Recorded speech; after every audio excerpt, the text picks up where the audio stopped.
त्योहार चाहे जो भी हो, अपने हाथों से कुछ मीठा घर पे बनाना एटलीस्ट एक ट्रेडिशनली रूटेड इंडियन वुमन के लिए is not less than a festival in itself. बस केवल एक ही रेसिपी यूज करके मीठे रसीलेदार गुजिया, चंद्रकला, खाजा, यहाँ तक कि बेक किए हुए गुजिया बिना कोई सांचे की मदद से अपने हाथों से कैसे चंद्रकला की कलियां बनाया जाए और कैसे इन मिठाइयों में एकदम बादामी कलर लाया जाए, ये सारी चीजें हर एक टिप्स एंड ट्रिक के साथ डिटेल्ड रेसिपी के साथ जो मैंने नीचे कैप्शन में लिखी हुई है, मैं अगले 5 मिनट में आपसे शेयर करने वाली हूँ। तो प्लीज वीडियो को एंड तक देखना और आगे के लिए इस वीडियो को सेव और शेयर जरूर करके रखना। तो मैंने यहाँ पे 300 ग्राम मैदे का आटा ले लिया है। आप गेहूं और मैदा दोनों मिक्स कर सकते हैं। आधा चम्मच नमक डालना है और थोड़ा थोड़ा करके घी डालना है। अगर आपकी गुटलियां इस तरीके की बनने लग जाए तो समझ जाना आपका मोयन जो है घी का एकदम परफेक्ट है। और पूरे घी को है ना आटे के साथ पहले बहुत अच्छे से मसल लेना, फिर ही उसमें थोड़ा थोड़ा पानी डालकर एक अच्छा सा आटा लगा देना। बहुत ज्यादा ढीला आटा मत रखना, आटा एकदम परफेक्ट और मीडियम सॉफ्ट होना चाहिए। लास्ट में थोड़ा सा तेल लगा के इस आटे को फाइनल टच देके आप कोई भी बर्तन से या कपड़े से इसको ढक के साइड में रख सकते हैं। अब आती है स्टेप 2 की बारी, यानी कि मावेदार फिलिंग तैयार करने की, जिसके लिए मैंने हर चीज को बिफोर हैंड रेडी रखा था। अब ये फिलिंग के लिए ना हर चीज पहले से रेडी रखना जरूरी है, वरना मावा जो है ना वो जल्दी से बर्न आउट होने लग जाता है अगर आप ज्यादा देर तक उसको गैस पे ऐसे ही छोड़ देते हो। तो कढ़ाई में सबसे पहले 200 ग्राम मावा ले लिया है, जिसको धीमी आंच पे सिर्फ 2 मिनट के लिए मुझे चलाना है ताकि वो अच्छे से सॉफ्ट और स्मूथ हो जाए। अब मैंने इसमें 150 ग्राम गुड़ डाला है, यानी कि जैगरी, और बस इन दोनों चीजों को 2-4 मिनट मिलाते ही ये अच्छे से मेल्ट हो जाता है। 100 ग्राम सूखे नारियल का बूरा जो रेडीमेड मिलता है, और साथ ही साथ मुझे ड्राई फ्रूट का पाउडर इसके अंदर बहुत ज्यादा पसंद है, तो मैं यहाँ पे कान्हा जी मसाले का जो ड्राई फ्रूट मिक्स पाउडर होता है मैंने वो भी ऐड किया। इससे पूरे मिश्रण की बाइंडिंग बहुत ही अच्छी होती है और फ्लेवर भी बहुत एनहेंस होता है। आपको बीच बीच में थोड़ा सा वो नटी फ्लेवर पसंद है तो आप काजू, बादाम, पिस्ता को अब्रप्टली चॉप करके भी उसके अंदर डाल सकते हो। और इलायची का, फ्रेश इलायची का कुटा हुआ पाउडर तो बिल्कुल मत भूलना, क्योंकि भाई पूरे मोहल्ले को मैसेज पहुंचाना है ना कि आपके घर पे कुछ मीठा बन रहा है। बट सीरियसली मीठे को अगर कंप्लीट करता है ना तो वो इलायची का पाउडर है, फॉर मी एटलीस्ट। और हमेशा फ्रेश कुटी हुई इलायची इज द बेस्ट। और अब यहाँ पे ये मिश्रण को ठंडा होने रख दिया है थोड़ी देर के लिए। जैसे ही ठंडा हो जाता है मैं ना इसके गोले बना बना के पहले से ही रेडी करके रख देती हूँ। इससे है ना हम जैसे लोगों का काम बहुत आसान हो जाता है, जिनके साथ कोई एक्स्ट्रा हेल्प नहीं होता ये सब करते वक्त, क्योंकि मेरे हस्बैंड तो काम पे बिजी थे, अदरवाइज वो मुझे हेल्प कर देते।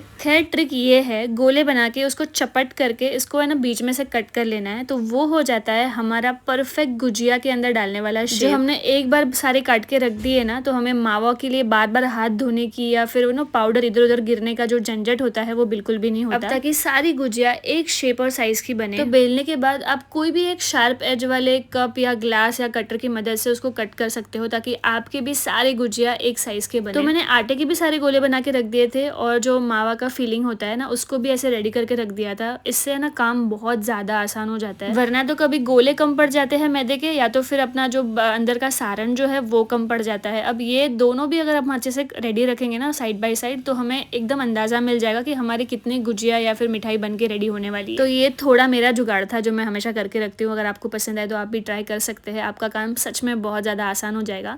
और है ना गुजिया करके ना इसको एक पतले से व्हाइट कपड़े से ना ढक के रखा करे ताकि वो सूखे ना। चंद्रकला के लिए एक पूड़ी के ऊपर थोड़ा सा मावा का मिश्रण और उसके ऊपर वापस से एक पूरी रख के आपको इस तरह से उसको पैक कर लेना है। और पूड़ियाँ मेरी थोड़ी सी बड़ी हो गई थी ये वाली, तो मैंने ना एक्स्ट्रा निकाल दिया ताकि इससे कलियां जो है ना, जितनी बारीक कलियां होती है ना उतनी ज्यादा सुंदर लगती है चंद्रकला में। तो आप भी वो बड़े बड़े बचे हुए आटे को हैंडल करने से अच्छा है कि आप उसको काट दो और उसको फिर उसको बारीक पतली सी सुंदर सुंदर कलियां बनाओ, ताकि आपको हैंडल करने में भी ईजी हो। सारे लोग 2 पूड़ियों के बीच में ना पानी लगा के इसको स्टिक करते हैं, पर मुझे यहाँ पे ऐसी कोई भी जरूरत नहीं पड़ी। और टू बी ऑनेस्ट मेरा कोई भी गुजिया या चंद्रकला तेल में जाने के बाद फटा भी नहीं और ना ही खुला, और एकदम सही से सारे तले गए और एकदम परफेक्ट। इसका रीजन ये था कि हमने मोयन बहुत अच्छे से डाला था और आटा एकदम परफेक्ट लगा हुआ था। अब काफी मॉम्स है ना दिवालियों के टाइम पे जब नान खटाई बनाती है ना, तो बहुत सारी नान खटाई बना बना के डिश में रेडी रख के वो बेकरियों के बाहर लाइन लगा लगा के खड़ी रखती है ताकि वो भट्टी में बेक करने दे सके। बट मेरे घर पे मेरी मॉम नान खटाई के अलावा ये जो गुजिया है ना, जो करंजी हम बोलते हैं या फिर गुजराती में घुघरा बोलते हैं जिसको, हम ये भी बेक करने दिया करते थे भट्टी में, बेकरी में।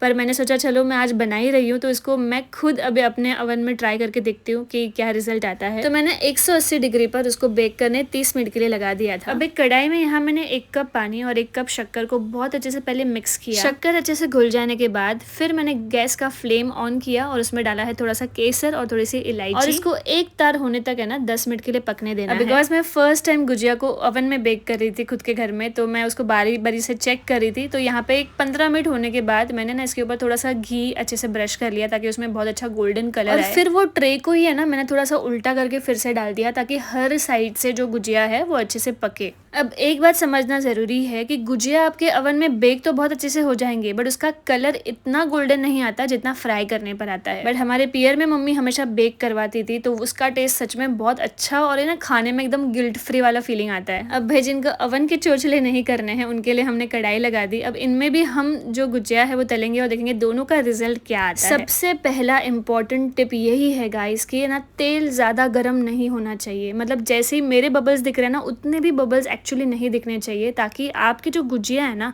वो एकदम पिंपल वाले ना बने। अगर आप चाहते हो तो पिंपल वाले ना बने तो आपका जो तेल है ना वो मीडियम गर्म होना चाहिए। धीमी आंच पे सहला के उसको मतलब अच्छे से मिलाते हुए टर्न करते हुए उसको अच्छे से पकाओ जब तक वो इस तरीके से बादामी कलर के ना हो जाए। फिर आप उसको डायरेक्टली डिप करना एक तार वाली शक्कर की चाशनी में जो हमने बना के रखी है। पर ध्यान रहे शक्कर की चाशनी बहुत ज्यादा गर्म या बहुत ज्यादा ठंडी नहीं होनी चाहिए, एकदम हल्की गर्म होनी चाहिए, मतलब एकदम स्लाइटली वार्म होनी चाहिए, जिसमें आप अपने गरम गरम गुजिया डाल सकते हो। उसको 2 मिनट के लिए अल्टी पल्टी करके फिर वापस से बाहर निकाल सकते हो। और ठीक उसी तरह से मीडियम गर्म तेल के अंदर मैंने सारे चंद्रकला को भी छोड़ दिया। पहले है ना धीमे आंच पे अच्छे से अल्टी पल्टी करते हुए आप थोड़ा सा कुक करें, फिर बाद में आप मीडियम टू हाई फ्लेम पे ना उसको अच्छे से तल के बाहर निकाल सकते हैं। अब जब तक चंद्रकला तेल में फ्राई हो रहे थे यहाँ पे ओवन में जो हमारी गुजिया है वो बनके रेडी हो गए थे। और बाहर का जो आउटर लेयर है ना वो बहुत ही खस्ता और एकदम क्रिस्पी बनके रेडी हुआ था। तो देखो ओवन में जब हम इसको बेक कर रहे हैं ना हमारा मतलब सिर्फ बाहर वाला कोटिंग को क्रिस्पी होने से है, बिकॉज अंदर का जो हमने सारण बनाया हुआ है, जो मिश्रण बनाया वो ऑलरेडी पका हुआ है, उसको पकाने की जरूरत नहीं है। जैसे ही गुजिया का ऊपर का लेयर क्रिस्पी हो जाए ना तो आप ओवन से बाहर इसको निकाल के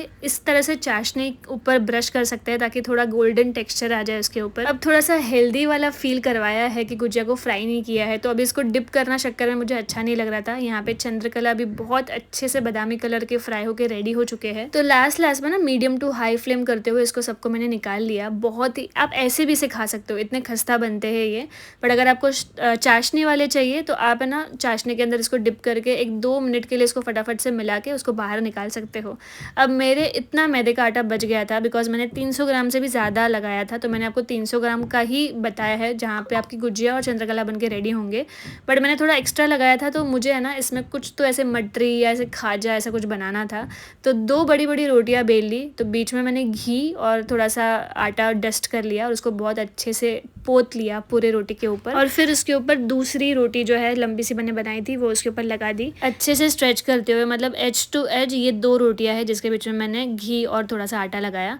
अब बस 2 रोटियां लगाने के बाद हम इसको डायरेक्टली रोल नहीं करेंगे, इसके अंदर हम वापस से थोड़ा सा घी और आटा जो है वो फिर से लगाएंगे। अब आप इसकी चाहे तो अजवाइन ये आटे में आप अजवाइन डाल के इसकी मटरियाँ बनाओ, या फिर आप इसमें नमकीन वाली चटपटी मटरियाँ बनाओ, या फिर आप इसमें खाजा टाइप बनाओ थोड़ा शक्कर वाला चाशनी में डुबा के, या फिर शक्कर का पाउडर फिर एंड में लगा के, आप कैसे भी इसको कर सकते हैं।